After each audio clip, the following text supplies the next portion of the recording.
Finance came out with estimates that debt has surged by $15 trillion since 2019, hitting a new record of over $272 trillion. And in JP Morgan's Emerging Markets Research Group, we are forecasting that emerging markets total debt experiences its single largest rise in a year, rising by around 7.5 percentage points of GDP, or more than 10% of GDP if you exclude China from this number, to reach 59% of GDP. Now, we are not forecasting any systemic EM-wide debt crisis, as most of the large emerging markets countries have learned from the original sin crises of the past. They've shifted the pattern increasingly to domestic debt, which is by far the largest part of the asset class. But emerging markets are experiencing the first default wave in 20 years in the wake of COVID-19. And we've seen 7 defaults this year: Lebanon, Ecuador, Argentina, Belize, most recently Zambia, Bolivia, and Suriname to that list.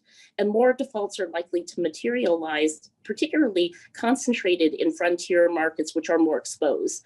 So as many newer, small emerging markets countries have entered the indexes and issued in hard currency over the decade, we do think that this default rate could still rise.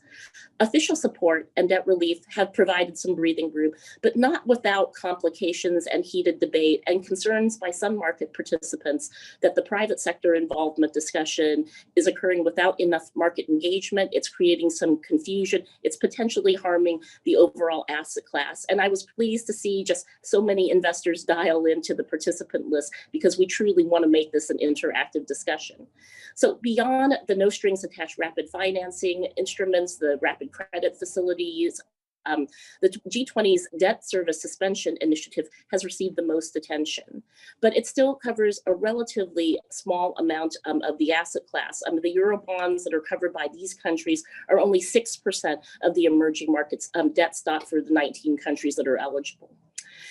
Private creditors have been called upon to participate, really resulted in very little progress or take up on this front. Emerging markets, sovereign governments have also been very reluctant and reticent to embrace this concept of private sector involvement, as they have voiced their concerns that they don't want to undermine their market access. They don't want to disrupt market function, and they're concerned about the credit ratings downgrades, as we've seen around 60 ratings downgrades from the 3 major agencies.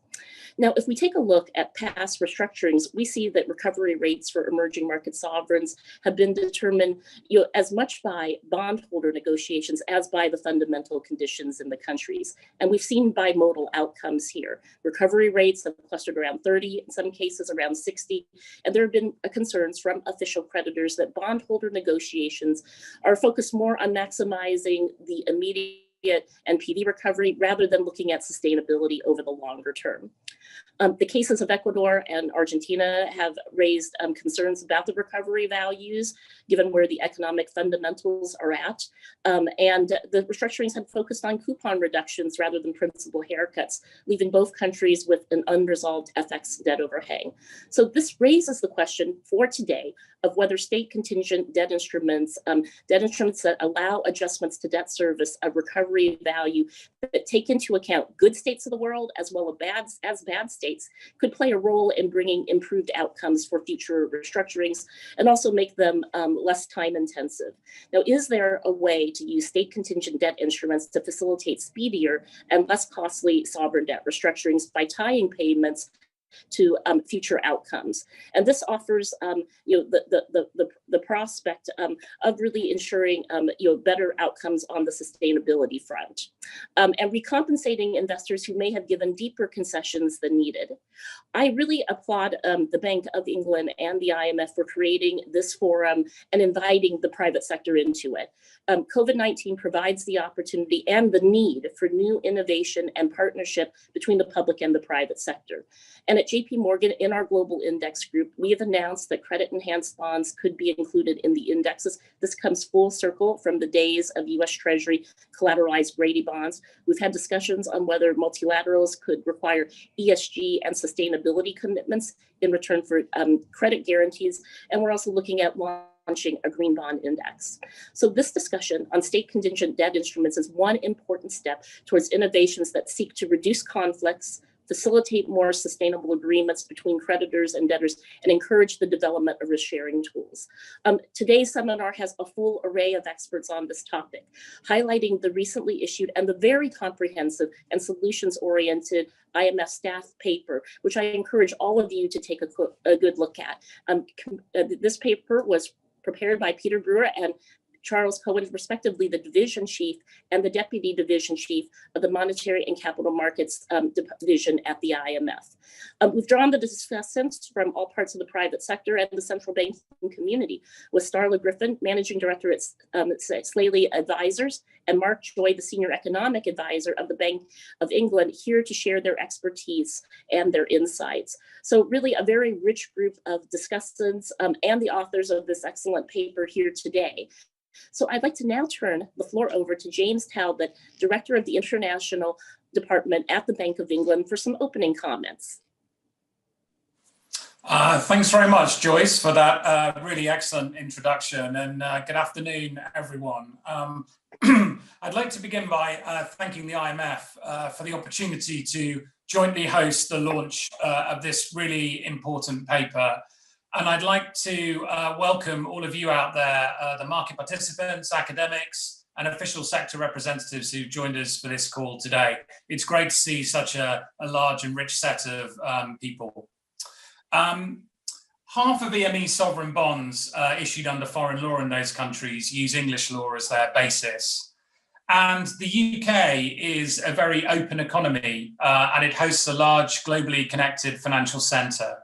So the Bank of England needs to monitor and assess the risks to global financial stability in order to deliver on its mandate to achieve monetary stability and financial stability for the UK economy. Sovereign debt and the architecture that exists to support efficient, orderly and sovereign debt restructurings is an important factor in underpinning global financial stability. At the Bank of England, we've played an active role over the past form or strengthen the market-based approach to sovereign debt restructuring. In the past, we facilitated discussions around collective action clauses. We were active in the early 2000s when these clauses were first being introduced into New York law emerging market bonds. And during the past decade, we've hosted and helped to convene talks on enhancing those collective action clauses in English law.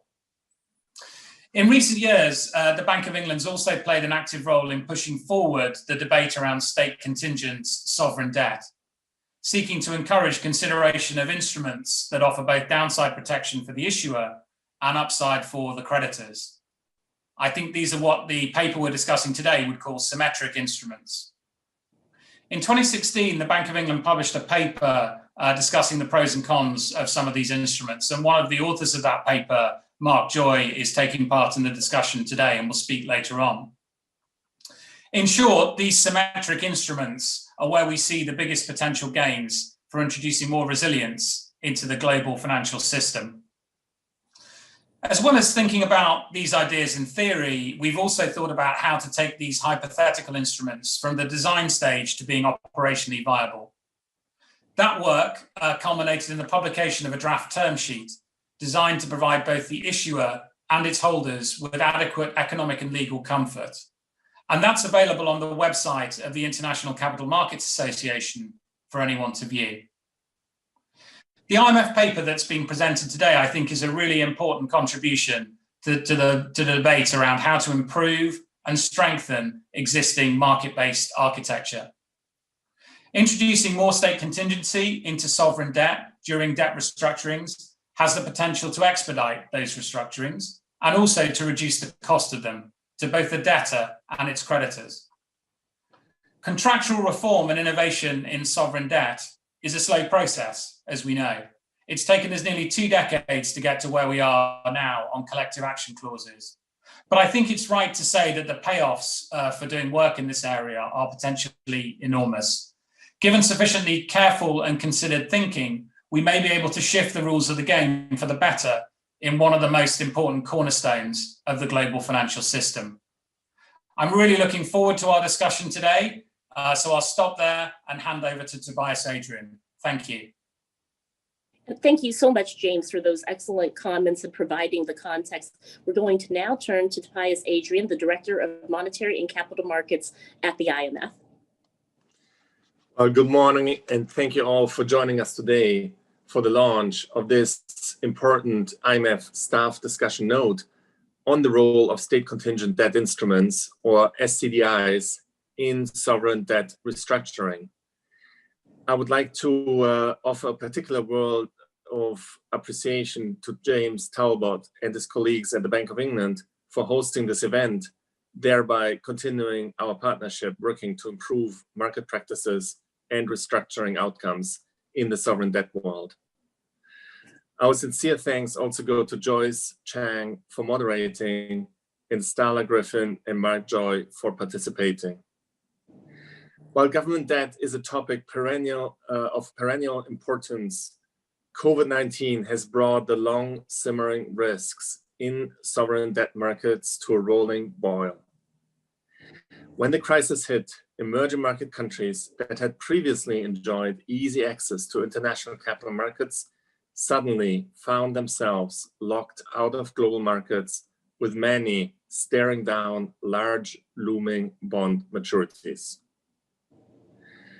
As detailed in the IMF October 2020 Global Financial Stability Report, widespread and dramatic policy interventions by central banks played a critical role in preventing a meltdown in the global sovereign debt market. While most emerging market and developing economies have now regained market access, many, particularly the most vulnerable, remain in a precarious state. The fund estimates that about half of all low-income countries and several emerging markets were already in or at high risk of debt distress prior to the COVID crisis. Now, compared to pre-pandemic distress compared to pre-pandemic expectations, the IMF expects median debt in 2021 to be up about 17% of GDP in advanced economies, 12% in emerging markets, and 8% in low-income countries.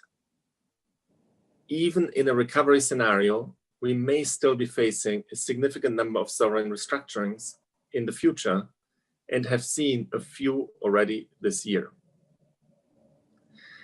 In this environment, the IMF is working hard to prevent a debt crisis. We're supporting our members with policy advice, financing, and capacity development. We will work closely with the G20 and debtor countries to implement the new common framework for debt treatments. We are also fostering debt transparency, including through a stronger debt limits policy, and we provide technical assistance on debt management through our debt capital markets division. Market mechanisms to attenuate crisis and facilitate restructurings are desirable to minimize economic costs. As noted in our recent IMF policy paper on the international architecture for resolving sovereign debt involving private sector creditors, SCDIs could play an important role in these areas. I'm confident that this note will make a significant contribution to the broader understanding of the opportunities for and challenges with greater use of SCDIs. In addition, I hope that it will serve as a valuable starting point for a robust dialogue within both the public and the private sectors to prepare for the increased use. Then, even more restructurings do occur, participants will be ready with tools that could significantly improve outcomes and make a real positive impact on the lives of those affected by these all too often difficult and protracted processes. Thanks, Joyce. Thank you so much, Tobias. And today, I would like to now turn to the heart of the discussion, to Peter and Charles to share the highlights from the IMF staff paper. And I would encourage you all really to take a close look at this. I also see that many people who have been in the emerging markets investor community for decades, the rating agencies, legal experts are online. And we do have a discussion period. So you can submit your questions throughout this presentation, through the chat function. We've allowed the last 10 minutes of the presentation after we had the discussion and some conversation around that for your questions. So please do use that function. So thank you now. And now let me turn the floor over to Peter and Charles to share the highlights from this excellent staff paper. Thank you so much, Joyce and Tobias and James, for these very nice remarks. First off, I should say the standard disclaimer applies. These are the views of the authors and not of the IMF, its board, or its management. And that's also an opportunity to say that Charles and I are just a small portion of the authors who worked very hard at this staff discussion note being released on our website this morning. And these include Ali Abbas, Mervyn Anthony, Tom Best, Hui Miao, Ala Mirvoda, and Eriko Togo. And as a matter of fact, we had even more help from people who are acknowledged in a footnote in the paper. This paper connects to a paper that the IMF has written in 2017. Indeed, James mentioned the work by the Bank of England at the time. So at that time, we looked at state-contingent debt instruments more generally. Today, we're focusing on their potential role in sovereign debt restructurings. As was already mentioned this morning, the COVID-19 crisis has heightened debt vulnerabilities in many countries, and this may lead to several sovereign debt restructurings as a result of this very large shock. And this is taking place against an environment of very high uncertainty. We don't know where things are going to go.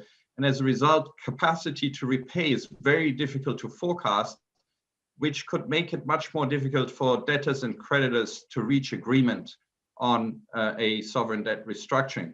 But any delays in reaching such agreements would have negative consequences for sovereigns. They would be cut off from markets for a prolonged period, and hence from critically needed funds and investment that would help grow the economy and indeed the capacity of the sovereign to repay.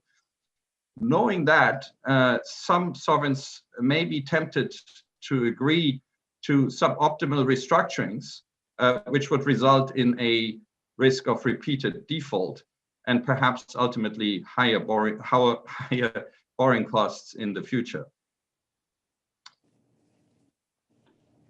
So we look at what role could state-contingent debt instruments, SCDIs, play in sovereign debt restructurings. And there are really two main areas we focus on. First, they could help to facilitate a sovereign restructuring by allowing creditors to participate in any upside beyond what was expected at the time of the restructuring, which may help to reach an agreement more easily than would otherwise be possible, and hence allow the sovereign to return to the market more quickly and also regain debt sustainability more quickly. And the second set of issues pertains to strengthening the resilience of the sovereign's debt portfolio. And this could be done by inserting clauses in debt instruments that essentially provide some insurance to the sovereign against future shocks at the time of the restructuring, because that is an opportunity when almost the entire debt stock is being replaced with the consent of creditors, which is an opportunity to eliminate some of the problems that you would otherwise have with the gradual introduction of such clauses. And these could pertain to intercreditor equity issues and also to the benefit that you get from strengthening the resilience of the sovereign's debt portfolio all at once. Just a quick recap on the types of instruments that we are talking about here to have at the back of your mind. The first set is a set of upside instruments that, as I mentioned, would allow the creditor to participate in positive scenarios and better than expected scenarios of the sovereign.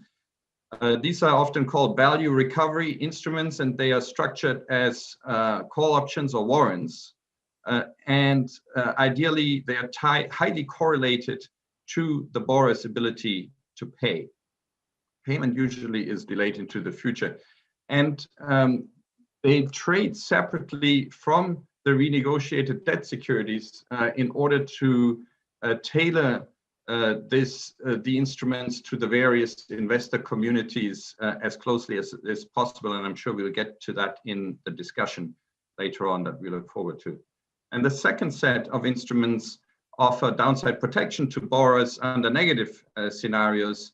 So these are insurance-like contracts that typically just provide liquidity, not solvency, just liquidity relief to borrowers in the form of interest forbearance or maturity extensions following large shocks, such as natural disasters. And as I mentioned, solvency relief is rather rare. So in the paper, we look at four main areas. The first one is how exactly could these instruments offering upside potential help facilitate that restructuring, and how should they be structured? Secondly, how could downside instruments, i.e. they provide protection to the sovereign in the downside, how could they really help to build resilience of a sovereign's debt portfolio? Then we take a look at whether SCDIs could be used to offer contingent protection against global crises, such as the pandemic. And lastly, we discuss a potential innovation with respect to instruments that are offering a symmetric payout. And with that, I hand over to Charles. Okay, thank you, Peter. So I'm going to talk about each of these issues in a little bit more detail. First, this question around VRIs, just to give a little background of what is the actual market experience with value recovery instruments during restructurings. Well, despite the fact that there's been a lot of talk about these and that they're quite appealing in theory, in practice, they've only been used rarely. Originally, they were used in several of the Brady bond restructurings that were done starting in the late 1980s. Most of these VRIs were linked to commodities, but there were also some linked to GDP and the profitability of state-owned enterprises, which is something we'll talk about again later. After this, there was a long period where they weren't really used. But we did see the reappearance of GDP-linked warrants, or GLWs, in some of the major post-2000 restructurings. And that may be why this is, continued to remain in the public eye. What we've seen there is really had quite a mixed track record, including some negative things like data manipulation issues that have come up there. The three major restructurings that I mentioned before were the Argentine, Greek, and Ukraine restructurings and the use of GDP-linked warrants there. I would say that the common denominator is that they had relatively low initial valuations, and since that point, they've continued to be quite volatile and illiquid. And in particular, the way they were structured in the Ukraine gives the possibility for uncapped payouts that could be very large under some pretty optimistic growth scenarios for the country. So why have we really seen these low initial valuations? Looking at the literature and talking to investor experience, it seems like the basic problem here is that creditors really only attach limited value to these future benefits that come with the GDP-linked warrants. Why is that? Well, these are quite novel and idiosyncratic instruments that are tied to things like the GDP of a relatively small country, states that are not well correlated with other sort of major risk measures. And that makes them a relatively poor fit for fixed income investors, your standard sovereign investors. For what kind of investors are these a better fit? A natural space here is probably hedge funds, let's say a macro hedge fund that has the ability to price these complex instruments and to hold them. And these kind of investors have a high cost of capital and hence, very high return hurdles. And so that is also continues to depress the price of these. And so ultimately, the question is, are the expected costs of these maybe too high for sovereigns and they just don't see the value here? We think that's one of the key wedges that has inhibited their use in the past. But be that as it may, we don't think that all is lost for these VRIs, and we do think there are new opportunities here. And the first thing is to think about better contract design, learning from what we've seen in the past, and trying to optimize that. Of course, it's key that these are tied closely to the sovereign repayment capacity. There's a little bit of a tension there, though, with an aim for standardized contracts with liquid references, such as, say, commodity futures. So there we have a situation where investors would like an instrument which is relatively easy to hedge. It's something they can price and understand. But maybe except for some commodity producers or other countries, it might not be well tied to the repayment capacity. Also important to avoid pro-cyclicality, lagging indicators, where countries may end up having high payouts even in bad times, based on past results. And on a related issue, there's this point about avoiding caps and floors to avoid a tail risk of huge payouts, as we may have seen, for example, in this Ukraine case, at least in theory. Overall, a desire to avoid complex structures, again, to facilitate liquidity and ease of understanding, and think about promotion of index inclusion, as was mentioned earlier by Peter. Another point here that we think, while this is relatively new, we do think that this is quite an important thing to think about in potentially future restructurings of state-owned enterprises and public-private partnerships. I think as many here are well aware, this is a growing concern in the sovereign space, probably most relevant for enterprises that are run on a commercial basis. And why is that? Because in some ways, we see this as analogous to a very common practice in the corporate restructuring world, where we have so-called debt-to-equity conversions. It makes sense because you often have creditors with a deep understanding of the underlying risk and maybe willing to take some of this long-term risk and share in the upside of the future venture. Of course, we have to be cautious of some of the political economy concerns here. In the private sector, when equity comes with equity control, that may not always be possible in an SOE context, particularly of industries of critical national importance. So let me turn to this point about downside protection and natural disaster clauses. This is something that we've actually seen some interesting success stories here. The objective here is to think about, again, embedding long-term resilience in the debt structure that reduces debt service after a shock. Where have we seen this? Well, in the Caribbean, in particular in Grenada and recently in Barbados, they've inserted natural disaster clauses into the sovereign debt stock, which allows for both a limited maturity extension of the 2 or 3 coupon payments, a limited interest forbearance of 2 or 3 coupon payments and maturity extension following a severe shock like a hurricane. Why has this been actually taken up? What are some of the key features here? A few things we want to highlight is, first of all, the independent assessment of a trigger event, let's say wind speeds for a hurricane. Its applicability to a variety of contracts and creditors, thinking all across the portfolio of sovereign debt. And again, it can be customized to a size and duration of debt relief that's appropriate for the country. And also, again, these pushes for standardization of natural disaster clauses, you might say analogous to the standardization of other instruments that have happened in the past, have generated interest in this. And we should note that this is something where both borrowers and creditors are interested in this, that they think this is a win-win situation that countries should avoid being subject to debt service or having to go back to market in these difficult times. So again, we think this is a nice example of something that really has worked and has seen uptake. And there's a question of whether this can be pushed to larger countries. It's also something we think is of increased relevance given climate change and other environmental concerns, including maybe public health disasters, as we're seeing now with the pandemic. Its use in larger countries might be a little bit more challenging. Why is we think market appetite for these kind of SCDIs may be more limited? In cases of small countries, you may have 2 factors. One, it's a narrow investor base, and it's an investor base that's maybe committed to more long-term holdings. When you think about a broader investor base, they may think more about the weight of liquidity of standard instruments, being able to trade in and out of these. And so again, that's where we think that more market standardization and more acceptance of these may push them to larger countries, though again, challenges still remain there. On the next point about contingent protection against future global crises. Again, this is getting into some more speculative or forward-looking thoughts.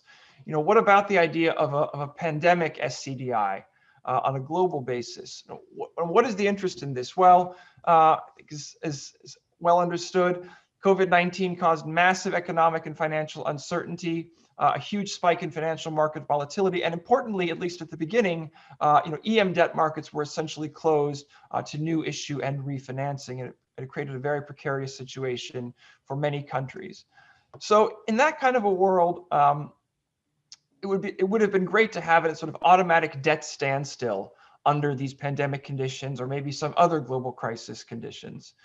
This could have helped developing countries cope en masse with what they saw as a market freeze. And again, this is a situation where neither borrowers nor lenders would want disorderly defaults. Again, if you think about a hurricane clause as a specific example of this, here we think about a global credit freeze, and the idea that the countries would want to be able to get through this, and creditors would want that as well.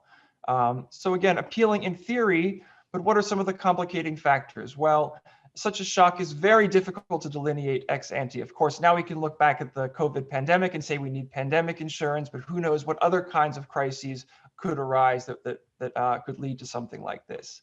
In addition, there's an important point here that when you think about something like hurricane insurance, you're talking about an isolated idiosyncratic shock that's really only hitting a small fraction of a lender's portfolio.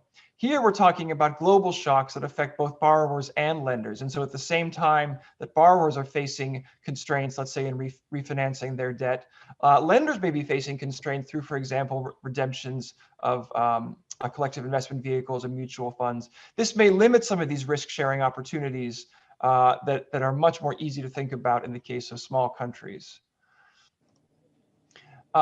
Indeed, there's some experience with this that highlights some of the challenges. In 2017, the World Bank issued a pandemic bond. Now, this actually provided solvency or capital relief, not just liquidity relief, but there were still some challenges here. The first is that it was highly complex trigger events. And this was actually triggered by the COVID crisis. But again, a lot of challenges there in writing that. And it seemed that in this case, again, this actually provided principal protection, and investors demanded a very high coupon for that, limiting the payout potential. Indeed, here the insurance payout was only about 2 times the premiums actually paid, which, given the rarity of this event, sounds like very, very expensive insurance. So as we think about innovations here and how this might work going forward, first of all, we think it should focus on liquidity relief only, again, paralleling natural disaster clauses. To avoid this question of the highly complex triggering events, we think this should be linked to some kind of signal of market disruption. You could think about signals of directly coming from the credit markets. Though maybe something that could be even more promising would be to link this to a global official debt relief as a credible crisis signal. No, we're not talking about here an imposition by official creditors on the private sector. This is more about what would be a good signal of the seriousness of the event, that if official sector is stepping up and offering relief, then the private sector might want to as well. And this would be something voluntary, agreed to by lenders ex ante for any future shocks. Now let me move to the last issue of symmetric payouts, and is there scope to introduce these in this current environment? Again, an issue, something which has been talked about for a long time and has only seen limited uptake, but this is a case where we think the time could be right for this, in many ways due to the heightened uncertainty that we see now in the world. This increases the scope for these symmetric payoffs. And again, what do we mean by symmetric SCDIs? You could think about this as a GDP-linked bond where the payouts vary continuously across states of the world. So not just the upside instruments that we've seen in value recovery instruments, but instruments that also provide relief in bad states. Probably the most promising thing here from our analysis would be a floater design where the coupon is linked linearly to the state variable, such as GDP. This provides built-in countercyclical interest costs. Now, of course, given the crucial nature of the state variable here, it's very important that it's less subject to manipulation, particularly in cases where investors might be wary of relying on the borrowing country for data. So we could think about proxies here. So for some countries, Commodity prices could represent a good proxy for ability to repay. Merchandise exports linked to FX, or something even more novel, trading partner GDP. So you think about the GDP of countries, which is highly correlated with the country itself, possibly with some exceptions for large divergences there. The big question here is the market ready for this? In many ways, this is an even more exotic instrument than the GDP-linked warrants that have been used in the past. So you might think that this also has problems, but I think the big advantage of this is that it offers much more security against repeated restructuring. So investors will have to trade off the potentially exotic or novel nature of this with the assurance that it gives of not having to go back to the negotiating table in future defaults, which of course is very valuable for both creditors and debtors. Okay, and with that, I'll turn it back to Peter for a brief concluding remarks. Thanks so much, Charles. So our bottom line is that SCDIs may be useful, but they are really no panacea for the challenges in a sovereign debt restructuring. The widespread adoption of these instruments of VRIs faces significant obstacles, in particular as the valuations by both creditors and sovereigns may diverge significantly, and so this would be hard to overcome. But there may be new areas to explore, such as, for example, the usefulness of these instruments in restructurings of state-owned enterprises and public-private partnerships. What would be key is that as these instruments evolve, that their design incorporates the lessons from experience. An area that has been more of a success story is the one on enhancing a sovereign's resilience through, for example, natural disaster clauses to offer some protection to the sovereign.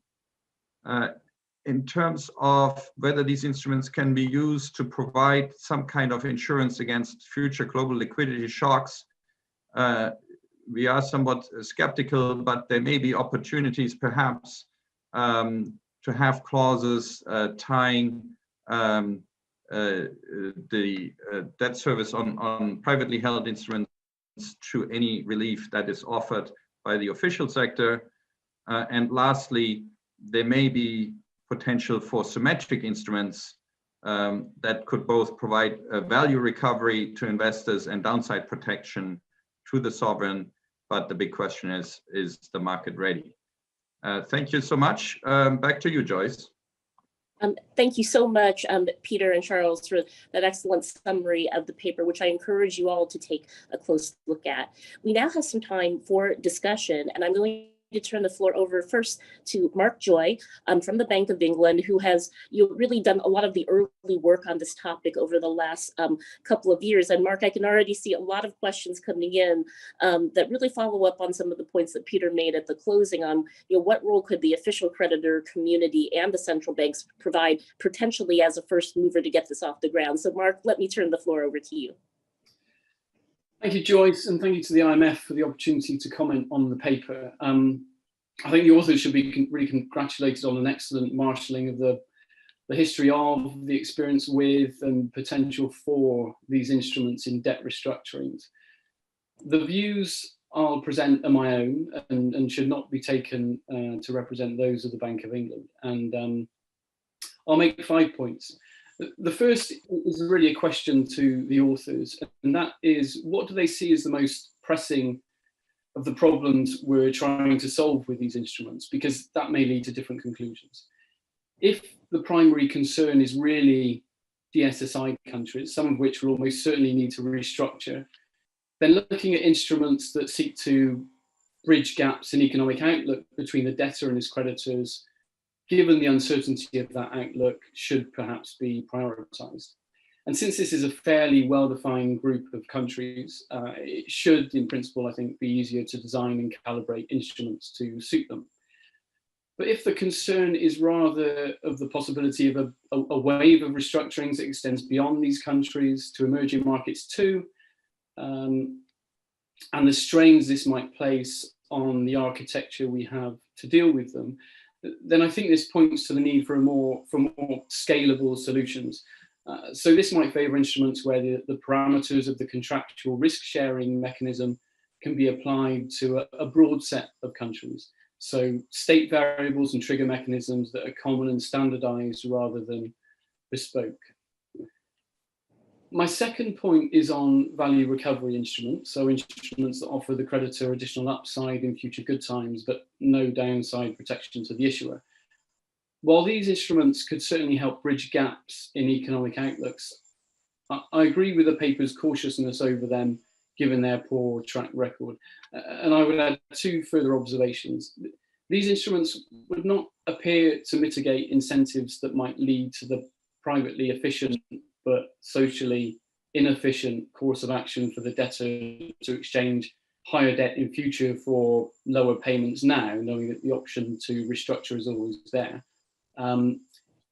Another challenge is political. It's unlikely that any politician would ever want to concede to his or her electorate that the debt relief just secured might disappear once the economy improves. My third point is symmetric instruments that offer upside to the creditor in good times as well as downside protection to the issuer in bad times would appear, I think, to be a Pareto improvement over value recovery instruments. These instruments could inject additional resilience into the system at a time when it's really needed now, given high debt levels, limited fiscal space, and volatile capital flows. We need to be mindful that the favourable liquidity conditions that central bank support in advanced economies has created won't last indefinitely. And fourth, some reflections from previous work done to advance thinking on GDP-linked bonds, which the Bank of England has contributed to, as we've spoken about. Once the long list of instruments in this paper has been winnowed down to a few strong candidates, the next step, I think, should be to draft a set of model term sheets.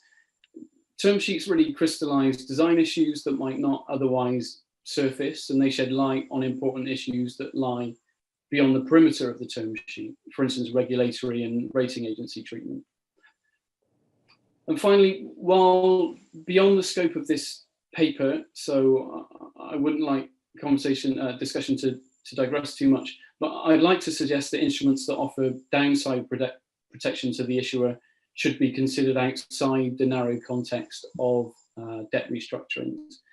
In restructurings, the fog of macroeconomic uncertainty that makes these instruments attractive to issue from a bridging the economic outlook perspective will also make their valuation difficult. And in the current context, some of the investors who will be asked to restructure their claims are likely to be unfamiliar with the restructuring context and resistant to innovative solutions. These include real money funds who ended up being trapped in markets they didn't expect to be when liquidity evaporated earlier this year. So the IMF should still pursue the excellent ideas it has in this paper, the authors should, but collectively I think we should also try and look ahead to when this fog of uncertainty lifts at how we might introduce more state contingency into debt stocks outside the restructuring context. And I'll leave my comments there for the moment. Thank you. Thank you so much, Mark, for those comments. And I'd like to now turn the floor over to Starla Griffin to also add her points for the discussion. And then we're going to open up to some of the broader questions that have come in from the participants in the audience. Thank you very much, Joyce. I would like to thank the Bank of England and the IMF for the opportunity to participate today, and also extend my congratulations to the authors of the discussion note, which is very comprehensive and thoughtful. I've been asked to provide a private sector view on these issues, and we know the private sector is a broad church with different views on almost everything. So first, I will try to give a quick overview of sentiment and frame some of the overarching issues, and then focus on those areas where there appears to be some degree of consensus on the 4 types of SCDIs that are discussed in the note. To start, I was pleasantly surprised by the level of engagement that I encountered recently from market participants on this topic. And I'm very grateful for all of the input that I've recently received. This awareness of SCDIs has been heightened by recent events. Obviously, we've been hearing about the difficulties garnering private sector participation in the DSSI, and also the Argentine and Ecuador restructurings, which crystallized the shortcomings of some of these value recovery instruments in bridging valuation gaps. At the same time, we've heard that SCDIs that embed some payment flexibility into the debt stock have found acceptance in limited circumstances. These can stop liquidity crises turning into full-blown defaults, whether because of specific external shocks, as we've heard, or irrational volatility in EM markets, which is all too common. Some bondholders are already receptive to these and are even promoting new proposals in this regard. However, others still take a more nuanced approach. And the view here is that while these types of clauses or instruments can help smooth the edges of short-term liquidity crises, they will not ultimately alter the creditworthiness of the country and can just complicate pricing. And I think we've heard this over the years. These are all valid points, and they raise three overarching questions that maybe we can always keep in the back of our minds when we are thinking about these SCDIs. On the value recovery side, if we're using these instruments to try to bridge a valuation gap, particularly if there's a great deal of uncertainty about future prospects, what gets the restructuring over the line? So do we want to keep analyzing each particular borrower and trying to customize VRIs that might pay out if the assumptions behind the designs are correct?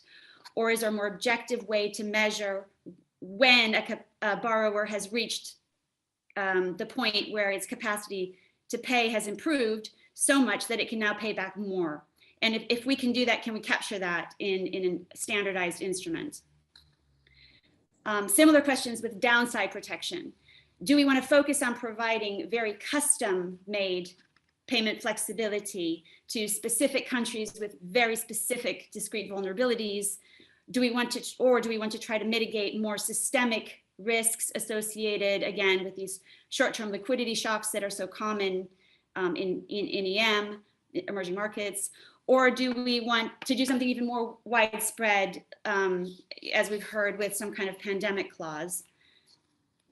And then, of course, is it possible to do the upside and the downside in the symmetric instrument, as we've spent years trying to figure out with the work that we've done on the London term sheet for the GDP-linked bond, which has been alluded to.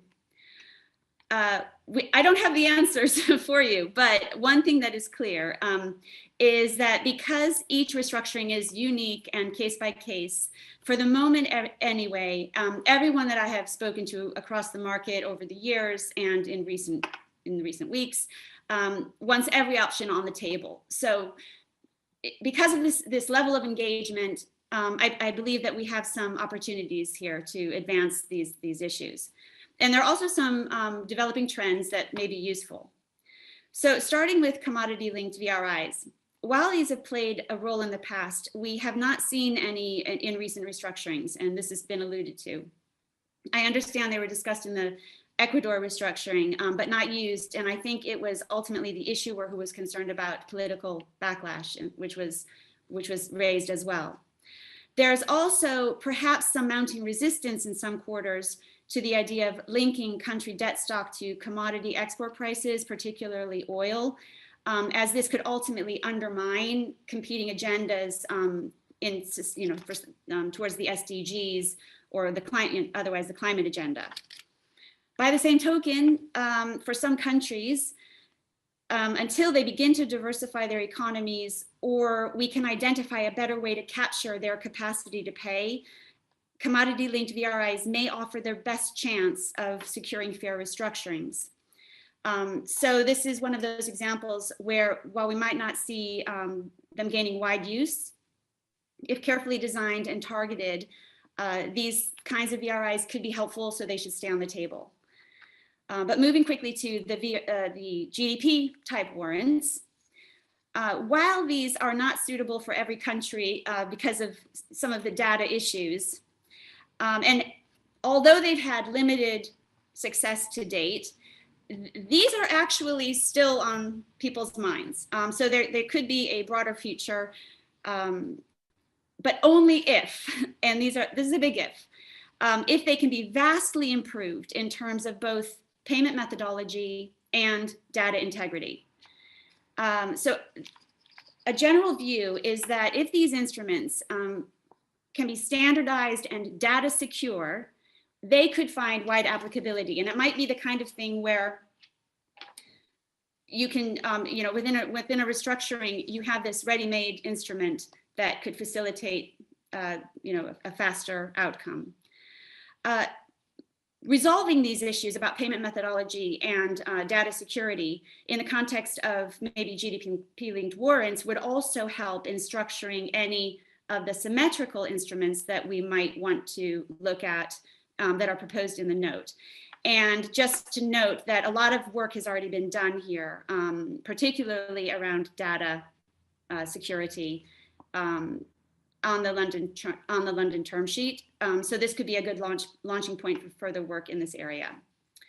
There's a lot more in the discussion note in this area, particularly about as you mentioned, the state-owned enterprises, but I don't have any insights on that. So I'll just move on to the next type of SCDI in the paper, which is of course the borrower downside kind of insurance.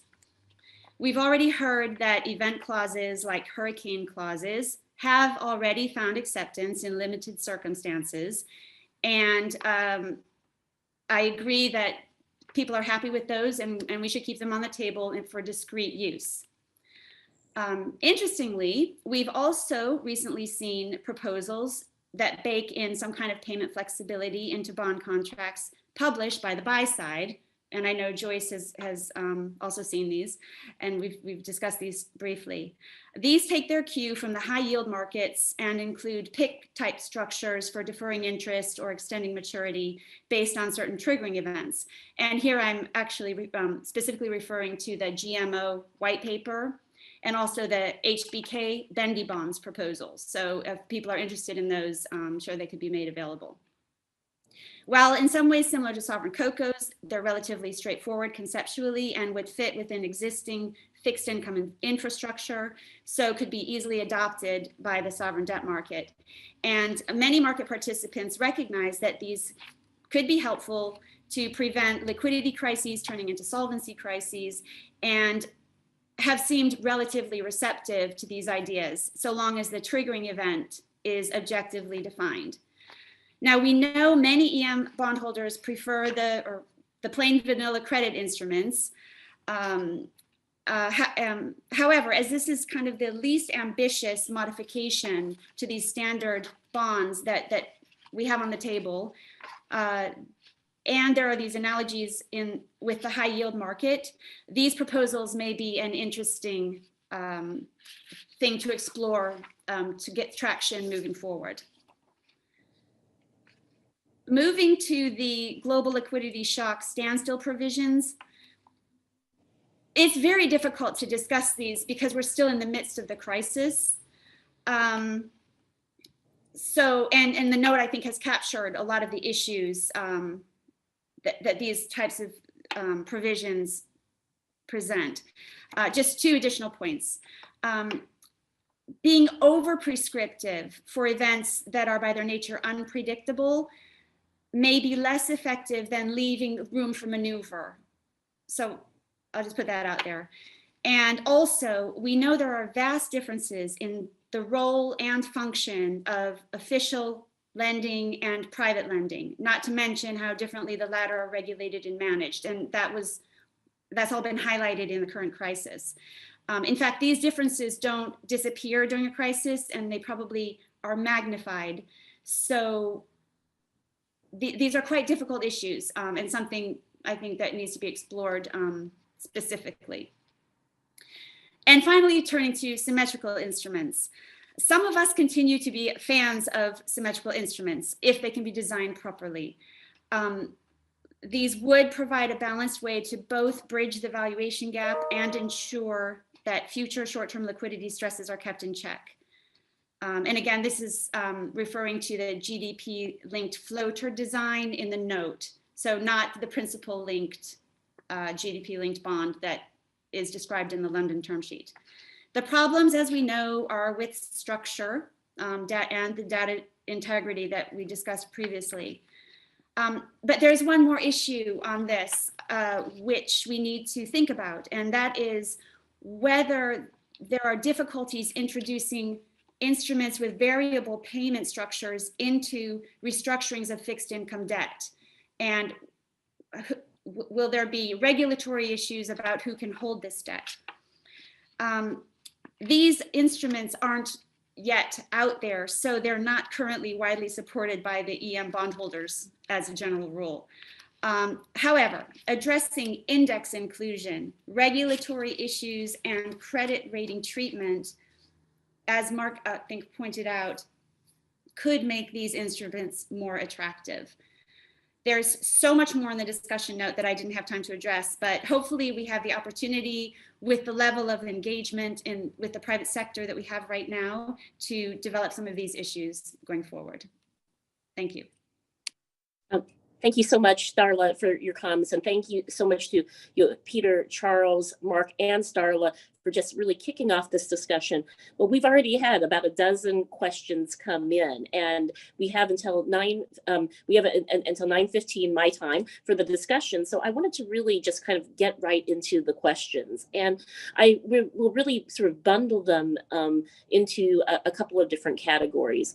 But the first category, overwhelmingly, is how to really get the first mover started on this. And the question has come up from a number of people about what role could the official creditors and the central banks play in this. And specific questions are, is it possible that you could have the official creditors really do the initial take-up of this, really to get the first mover advantage started. And we've had questions also, specifically to the Bank of England in this regard. Could the Bank of England actually, set the first move, provide an indicative price for other countries to follow?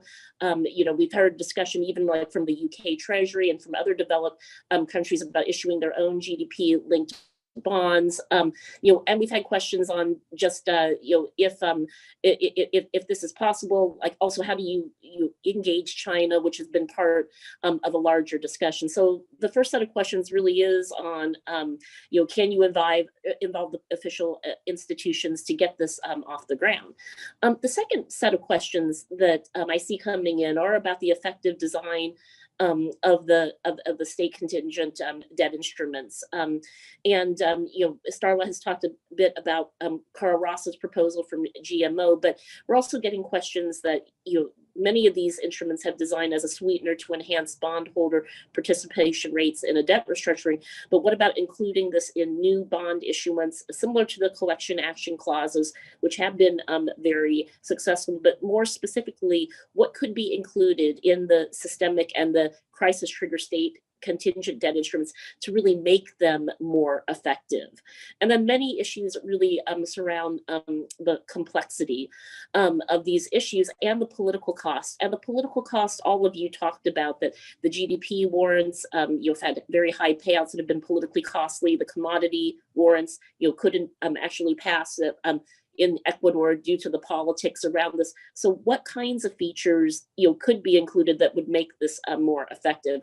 I know that's a lot of questions to start with, but I think we need to start with the first mover one first, and the role of the official creditors and the central banks in this, and just what the current thinking is from international financial institutions on this topic. So perhaps I can turn it back to Peter, Charles, and to Mark to address this question first.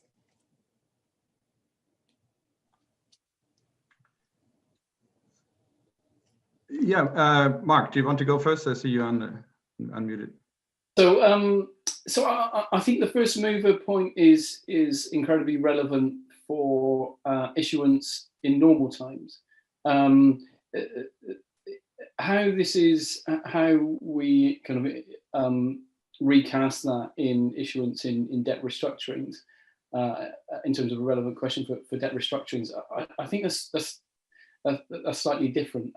So thinking about how would we really unlock appetite for these instruments going forward in debt restructurings, I think that's more of an issue about what does a reasonably termed instrument look like in a debt restructuring? And I think this comes back to the point about a term sheet, a kind of a model strawman term sheet for the instruments that are discussed in the paper, so that the terms of the contract aren't all battled out in the heat of the moment of the restructuring itself, but rather there's some blueprint template for what is an equitable outcome for both the issuer and the creditors kind of before the event happens. I think that's where I see most value. I mean, in terms of roles for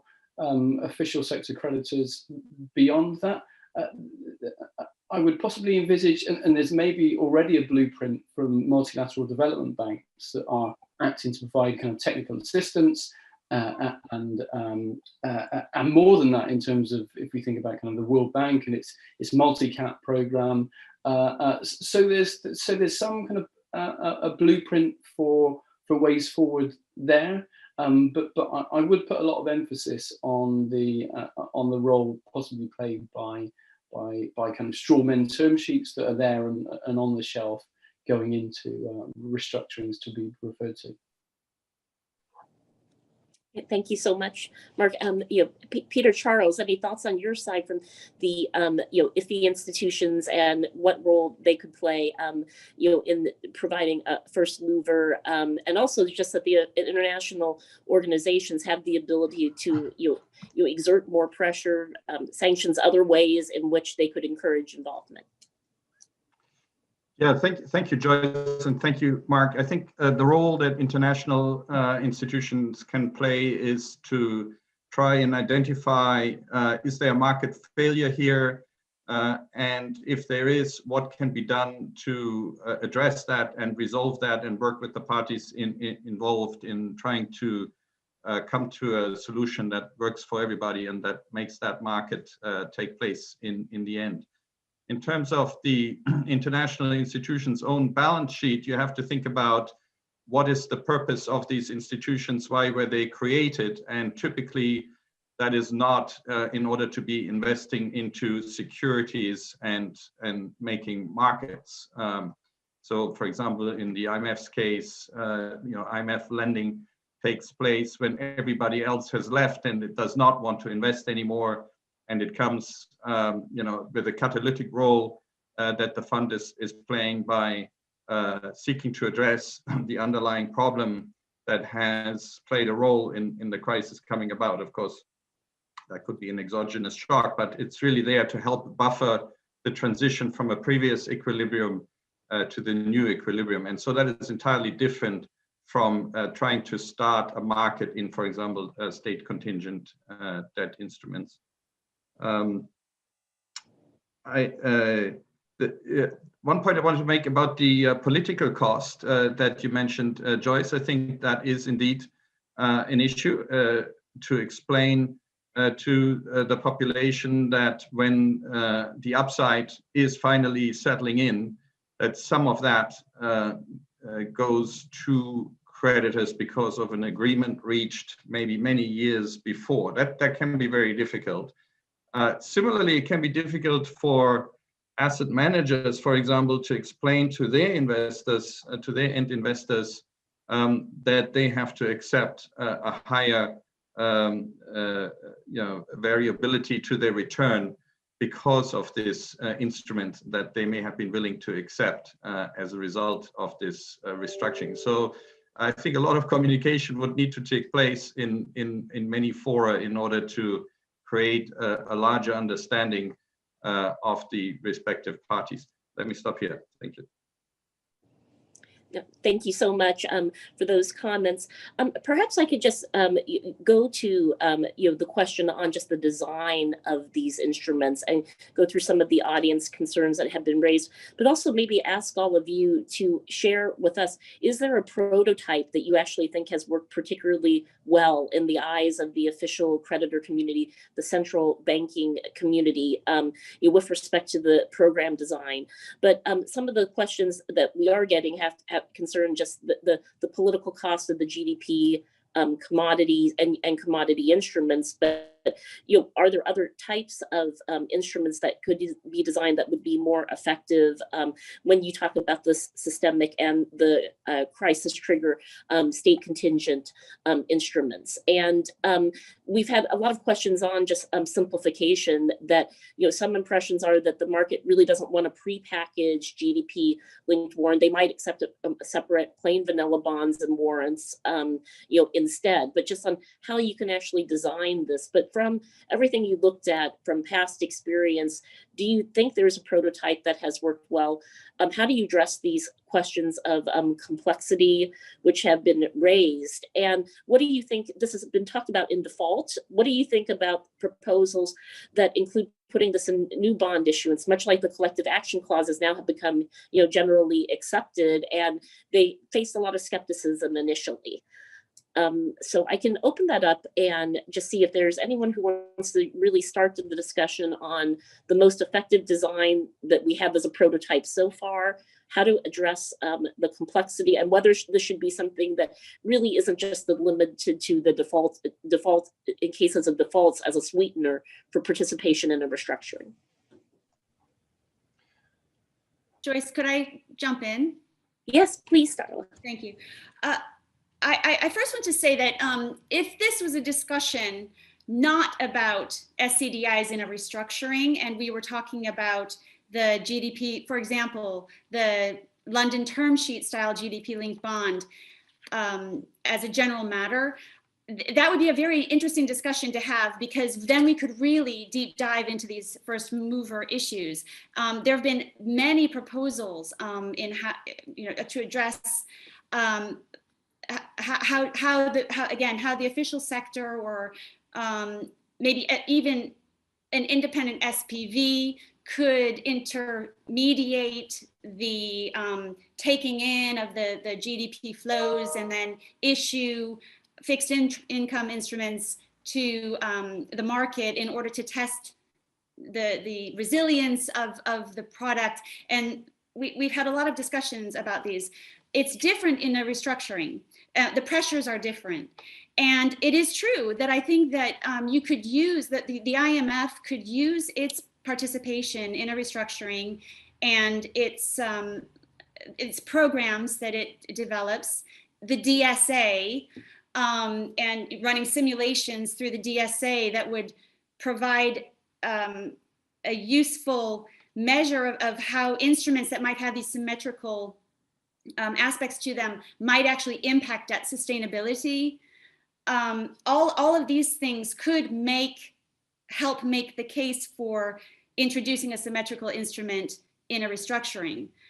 However, we always have the problem with them not being index eligible, or not being able to be rated by the credit rating agencies, or the regulatory issues about, can EM bond funds hold these instruments? So there's a lot of work that still needs to be done around this more generally, not to mention the first mover problem, or how to get them into a restructuring. So it would be wonderful if we could really concentrate on that, if people are interested in developing this kind of an instrument.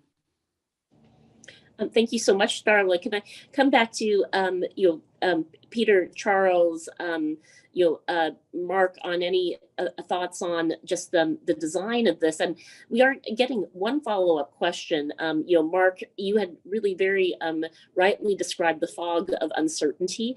And there's a question on what kind of data do you have on sort of the size, the thickness of this fog? Like, when you think about the percentage of total relief on an NPV basis that may be required, how do you actually think about how you put numbers around this uncertainty? And how do you look at that now that we're talking about vaccines coming up that could be in use, by the second quarter of next year on a more widespread basis? Sorry, maybe if I could just come in here. I mean, I haven't actually seen this question in the chat box, but it was a point I was going to raise in terms of what role for the official sector here, and how to improve that, if not the design, well, hopefully the design, but the conversation going into a restructuring. There's certainly work that can be done to quantify how much are we really talking about in terms of this uncertainty? So I mean, this reduces down to the DSAs. The rationale that Peter and kind of Charles and other authors give in the paper for these instruments is well, we need a more conservative baseline when faced with a wider fan chart. Now I'm sure this can be quantified, kind of how much of a more conservative baseline, and therefore how much are we asking you, the investor, to take in terms of a symmetric or value recovery instrument. I think that would help the conversation. That's something that could be done from the official sector side to kind of aid those conversations within debt restructurings, and is something that I think is kind of tractable to do. Thank you so much, Mark. Peter, Charles, can I come to you and just how you think about the features that really could be included in practical terms in the symmetric and the it's designed to make them most effective, and the ways to address some of the questions that have come out that you've mentioned in the past on data manipulation, who determines the size of the trigger, the best way to think about the size and duration of liquidity relief and market liquidity of the instruments.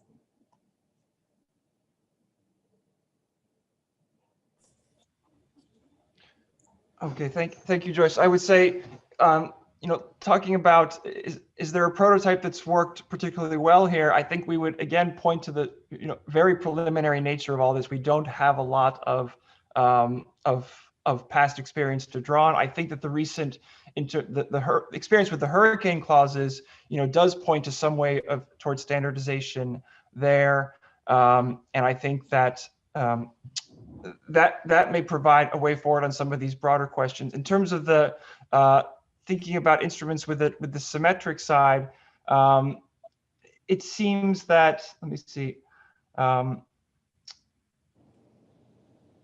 probably the most, well, there's a tension here on the first side about the incentives, and I think this was alluded to before, that on the one hand you want something which really makes a difference in terms of debt sustainability. There's a tension with this question of how high-powered the incentives can be from a political perspective, and is this really consistent going into the future? That's something where I think there has to be again a strong dialogue with the investor community as well as others to think about that. Again, I would point to some of the things that are raised in the paper around measurement and the importance of very standardized things here. Again, we think that attention between country GDP is probably the most obvious metric here in many cases, but again, investors have to have confidence in that. Again, we go down the ladder of probably the most innovative idea around trading partner GDP. It would be interesting to see what the investor community reaction is to that, as something which is, again, correlated, probably doesn't suffer from these manipulation concerns, but may not be the best thing in terms of measuring country debt sustainability. And then also, I think going back to commodity exports and commodity prices, export prices, recognizing some of the tensions that brought up by Starla and others with using these. Overall, I don't think there's really a super easy answer on this, and it's going to require a lot of dialogue. So maybe Peter, do you have anything to add on this? Yeah, if I can just add one point on this, I think Charles makes a very good point on the tension between the desire to standardize in order to make it appealing to a wide, a broad range of investors, and on the other hand, tailoring it specifically to the circumstances of a sovereign in this particular case that's undergoing debt restructuring. I wonder whether there are not opportunities here to sort of try and do both, in the sense that it's good to have standardized sort of legal structures on the shelf, just like you have for bonds, let's say, that investors can familiarize themselves and that they understand, as these are used more and more. And then the specific financial terms, just like in a bond issuance, could then be tailored to the specific circumstances of the debt restructuring. So you set these caps and the floors that we talk about that are important, especially from a sovereign's perspective, and payout structures and so forth, that you set those to the specific circumstances, but they're in the context, in the framework of a more standardized approach to these particular contracts. So that would be one way of perhaps trying to move towards a way to square the circle. Well, we are now, at time on the seminar, and a really healthy and robust discussion here on so many of these issues. So, it does really seem to me that from the official community, you're not going to dodge the question of, do you have to be part of this first mover solution? And if not the IMF, Bank of England, other central banks that are now purchasing so many assets, is this actually going to be necessary to get momentum going? Or, will you have to see GDP linked loans, like could institutions like the World Bank issue them themselves in the marketplace? So first mover remains, a question, just as you said, because there isn't a prototype. But then there's just all the questions about program design and how we put in best practices and make this something that is more market accessible, where there's just a lot of follow-up discussions that can occur on the best way to proceed with design.